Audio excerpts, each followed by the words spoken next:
پہلے ذرا اپنے ساتھ پڑوس میں دیکھ لیتے ہیں. بھارت ہمارے ساتھ ایک ساتھ ہم آزاد ہوئے. آج وہ عالمی دنیا میں اقوام عالم میں کس مقام پر کھڑا ہے اور ہم کس مقام پر کھڑے ہیں. اللہ میرا گناہ معاف کرے. اللہ تعالیٰ اگر میں غیبت کر رہا ہوں تو میری اس غلطی کو معاف کرے. لوگوں کے پاس کفن کے بھی پیسے نہیں ہیں, لوگوں کے پاس قبر کے پیسے نہیں ہیں, لوگوں کے پاس کفن کے پیسے نہیں ہیں. آٹے کی بات چھوڑیں, چاول کی بات چھوڑیں, اسکول کی فیس اور بجلی کا بل چھوڑیں. ہم تو بلکہ مرے جا رہے ہیں کہ بھارت کے ساتھ تعلقات بہتر ہو. یہاں تک کہ اب ایسے ایسے ممالک میں مندر بننے جا رہے ہیں جن کی وہاں ضرورت بھی نہیں ہے. تعداد ہندوؤں کی نہ ہونے کے برابر ہے, لیکن وہاں مندروں کی تعمیر بھی ہو رہی ہے. میں خود محسوس کرتا ہوں کہ یہ وقت میں نہ ہی دیکھتا تو بہتر تھا. آزادی کے بعد جب ہمارے ہاں پہلے الیکشنز ہوئے 1970 میں, تو بھارت میں 3 الیکشنز ہو چکے تھے.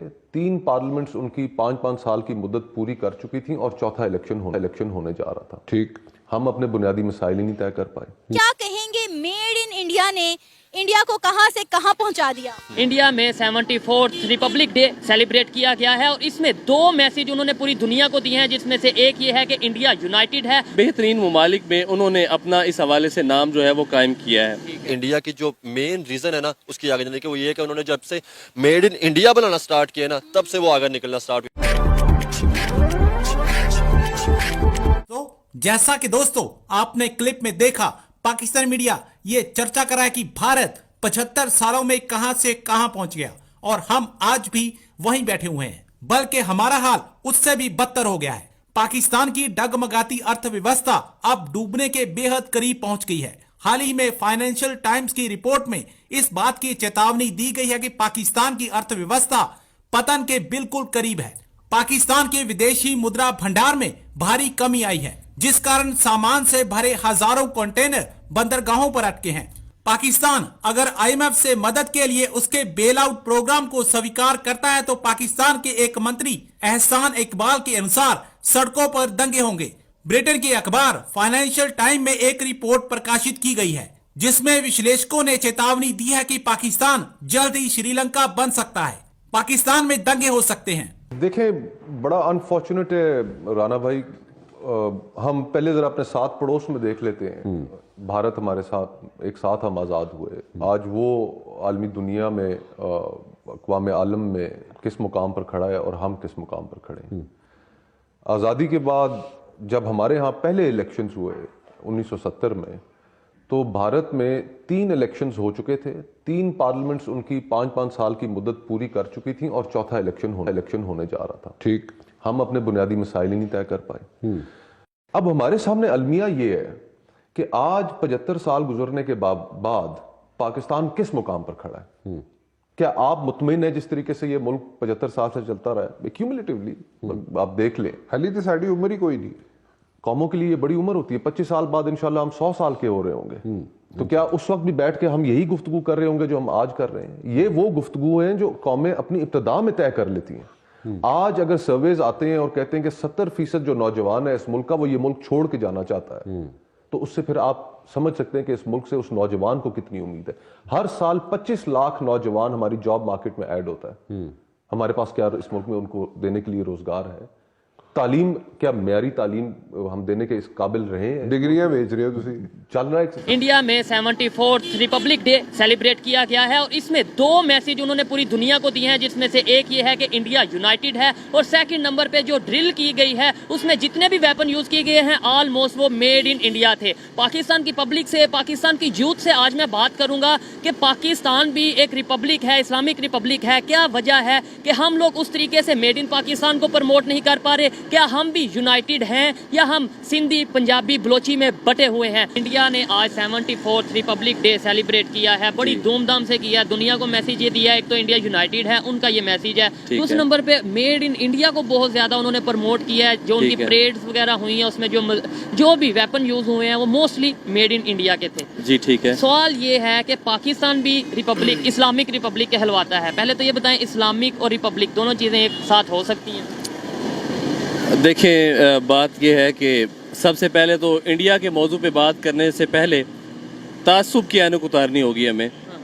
بات یہ ہے کہ ساتھ ساتھ آزاد ہونے والی قومیں اور ان کا تقابل میں سمجھتا ہوں بنتا نہیں ہے. ہمیں صرف ایک ہی یہ چیز بتائی گئی ہے جی کہ پوری دنیا میں صرف انڈیا ہی ہمارا دشمن ہے، جبکہ یہ چیز غلط ہے. دو قومی نظریہ کی جو بنیاد ہے، اگر اس کو صرف ہندوستان کے ساتھ یا صرف ہندو مذہب کے ساتھ یا انڈیا کے ساتھ جوڑا جائے تو یہ بڑی ناانصافی ہوگی.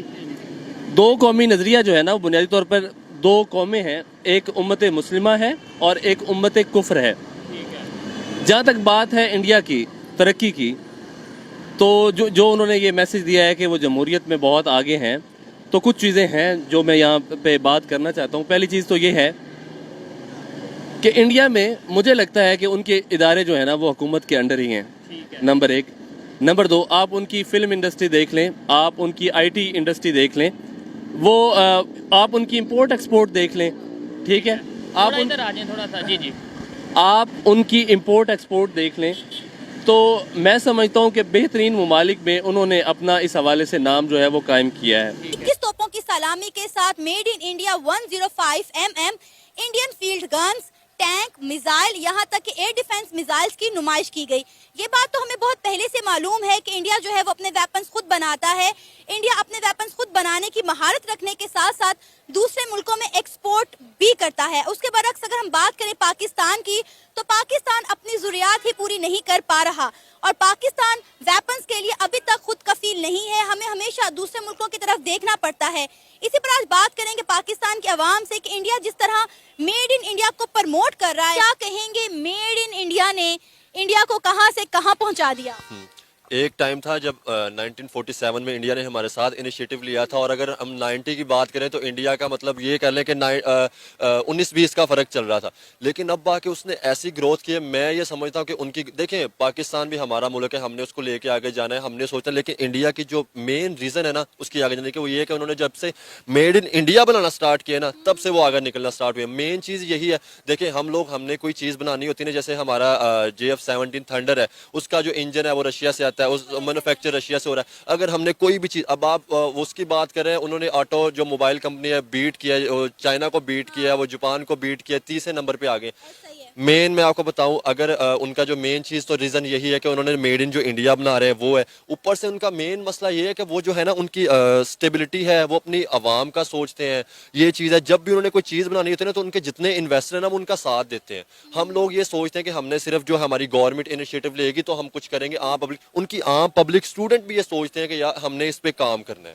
آپ کو پتہ ہے کہ انڈیا نہ صرف اپنے ویپنز خود بنانے میں خود کفیل ہے، اپنے ویپنز خود بنانے کی نہ صرف مہارت رکھتا ہے بلکہ ایکسپورٹ بھی کرتا ہے بہت بڑی تعداد میں. بالکل، وہ ایکسپورٹ بھی کر رہا ہے. ریسنٹ دیکھا جائے تو انہوں نے، پہلے تو ہم یہ سنتے تھے کہ وہ جو ہے وہ رشیا سے ویپن خریدتا ہے، لیکن ابھی سننے میں نے ایک شاید نیوز پڑھی تھی، وہ فیک بھی ہو سکتے ہیں مجھے نہیں پتا، لیکن وہ نیوز تھی کہ وہ رشیا کو اپنے ویپنز دے رہا ہے، یوکرین تک کو اپنے ویپنز دے رہا ہے. چائنا ان سے جو میڈیسن کی آپ بات کریں، کورونا کے اندر چائنا ان سے، حالانکہ ہم کہتے تھے کہ چائنا دنیا کی نمبر 1، لیکن فارماسیوٹیکل میں انڈیا ان کو دوسرے نمبر پہ آ گیا. وہ چائنا کو کورونا کی ویکسین جو دے رہی ہیں.